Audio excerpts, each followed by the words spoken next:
Kung ikukumpara sa pribadong sektor, hindi raw maituturing na labis-labis ang natatanggap nilang sweldo sa MWSS.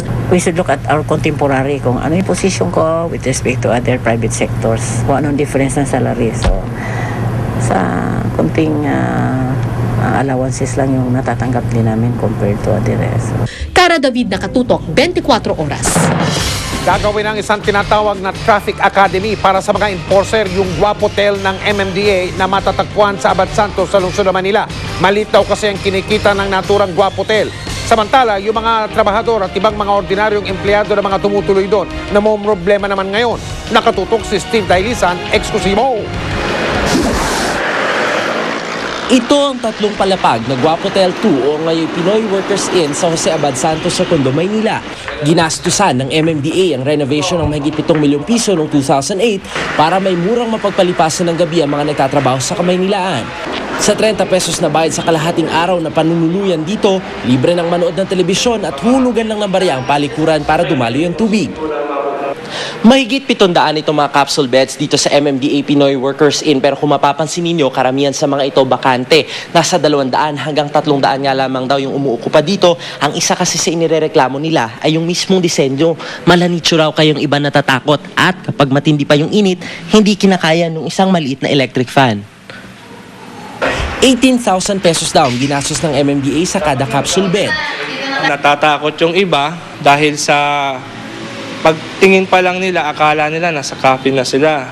Dito po kasi, capsule bed, dinesign po to, ginaya po sa Tokyo. Sa kada araw na operasyon, nasa 6 hanggang 9,000 pesos lang daw ang kita nito.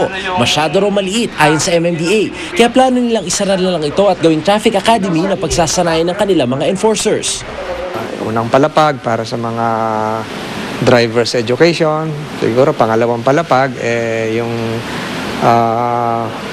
finishing school ng ating mga traffic enforcers para maging mabuti silang traffic enforcers. At saka yung ikatlong palapag, ito yung ating think tank para sa mga strategic studies. Si Mang Sani Abedes namumroblema na ngayon pa lang. Mahigit 1 taon na kasi siyang nanunuluyan dito at walang ibang maisip na murang malilipatan. Kung yung kalahati para sa amin, ng mga guests, yung kalahati na lang para sa academy nila. Para namang makaluwag kami sa inuwian namin. Ayon sa MMDA, maaari naman daw lumipat sa Guapotel 1 support area ang mga gaya ni Mang Sani. At hahanap din daw sila ng mapagbibigyan ng mga capsule beds para di naman ito tuluyang masaya. Pag-aaralan namin kung saan ito po pwede kung mabibigay sa mga LGUs or siguro sa ating Sandatahang Lakas ng Pilipinas. Steve Dailisan, Nakatutok, 24 Oras. Nasa bansa ang Defense Minister ng bansang Malaysia para magbigay suporta sa usapang pangkapayapaan sa pagitan ng gobyerno at ng Moro Islamic Liberation Front. Pero ang sumalubong sa kanyang pagdating, ang nagkakainitang dalawang paksyo ng MILF na humantong na sa bakbakan at paglikas ng daang-daang residente mula sa lungsod ng Cotabato. Nakatutok si Rafi Tima. Mahigit 300 pamilyang nag-evacuate sa Dato Gumbay Piang Elementary School mula sa 2 barangay sa Dato Piang matapos ang bakbakan nitong Sabado. Ang ilalim ng eskwelahan ang ginawa nilang pansamantalang tirahan para hindi maabala ang mga nagkaklase. Ayon mismo kay MILF Chairman Alhaj Murad, ang bakbakan ay bunsod ng away ng 2 base commands ng MILF. Dahil sa nangyari, suspendido na umano ang mga commander ng 2 MILF units. These people involved here are long-time people having a feud with each other. We suspend the commander, the whole commander. There's just the commander, but not the base, the command base. Ngayon, ang pinakamalaking problema dito, yung alam niyo na pagkain. Kaya walang hanap buhay. Dito rin sila tumira ng 2 taon bilang mga evacuee matapos ang sunod-sunod na kaguluhan sa Central Mindanao bunsod ng kontrobersya sa MOA AD. Bukod sa kabuhayan, pati ang pag-obserba nila sa Ramadan, apektado umano ng kaguluhan. Mahirap pa mag-fasting kung ganitong bagwitang tao. Walang mahirap din maghanap ng basta kailangan ng fasting. Dahil sa nangyaring kaguluhan, nag-warning shot ang Philippine Army gamit ang kanilang 105mm howitzer at rocket mula sa eroplano ng Air Force. Paglilinaw ng militar, hindi lethal ang binagsak nilang mga bomba tulad ng reklamo ng MILF. Mga usok lang yan at ginamit natin yan bilang warning shots. First is to warn them to stop, and secondly, we have marked their positions just in case na kailangan magpaputok na ng high explosive rounds. We will do that in order to protect the civilians in the area. Gusto na ng MILF na ipagpatuloy ang usapang pangkapayapaan sa ilalim ng Aquino government. Suportado raw ito ng Malaysia. Kanina dumating sa Cotabato City si Malaysian Defense Minister Ahmad Zahid. Nakipagkita siya kay Murad at tiniyak ang suporta ng bansa sa peace talks. Dahil sa panibagong kaguluhan, mga ordinaryong sibilyan na naman dito sa Datu Piang ang naapektuhan. Sawa na raw sila sa pagiging evacuees, sawa na rin sa karahasan.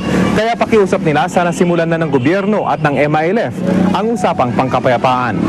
Mula dito sa Datu Piang, Maguindanao, Rafi Tima, nakatutok, 24 oras.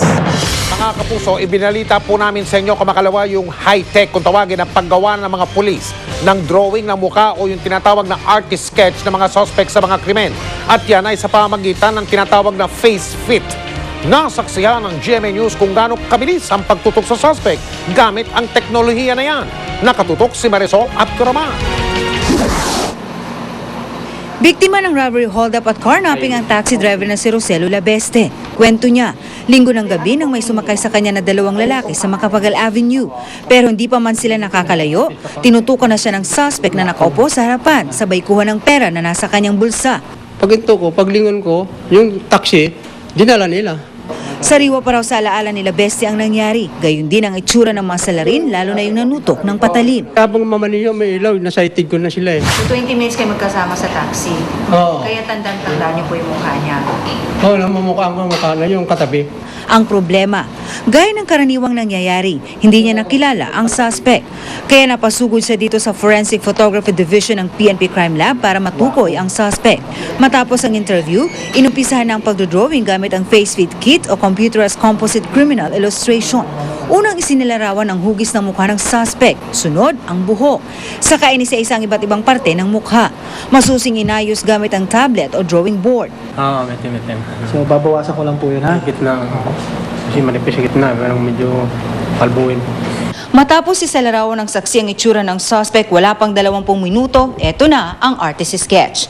Manong, ilang porsyento po ang pagkakahawig ng image na nakikita po ngayon dito sa suspect po na nakita ninyo? 80%. Kumpara sa mano-manong pagkuha ng artist sketch, di hamak daw na mas mabilis ito. Effective po siya doon sa sense na talaga pong parang litrato na po ang lumalabas. So, malaki po ang pagkakahawig. Sunod naman na sumalang ang babaeng ito na saksi naman sa isa pang nakawan na naganap sa Binangonan, Rizal. Right away na makikilala yung ating suspect, nabibigyan po agad ng pangalan and then nabibigyan po or na nakakasuhan natin. Hiling ng PNP Crime Lab, madagdagan ng face fit na gamit nila para maging mas mabilis at epektibo ang kanilang serbisyo. Marisol Abduraman, nakatuto, 24 oras. Susunod! Litrato ng mga wanted na mga kriminal ipinaskil ng pulisya ng Laguna sa Facebook. Ang isa namang kongresista gusto magkaroon ng regulasyon sa paggamit ng Facebook ng mga empleyado ng gobyerno tuwing oras ng trabaho. Nagpe-Facebook! Mga nagagandang kandidata sa mutya ng Pilipinas, rumampa. Sino kaya ang actor-host politiko na nagbabalik kapuso? Dito tayo sa 24 oras, malalaman natin mamaya mga kapuso. Live na po sa panulukan ng EDSA Tortigas. Yung mga sasakyan na pinakamalapit sa atin, yung mga puti ang ilaw, sa ilalim po ng flyover, patungong direksyon niya ng Mandaluyong at Makati. Doon naman sa kabila yung mga kulay pula na papalayo patungong direksyon ng Santolan at Cubao. At doon sa taas ng flyover ang mga sasakyan na medyo makapal ng konti ang bilang pero tuloy-tuloy pa rin ang daloy ay patungong direksyon ng Ortigas Avenue patungong Pasig.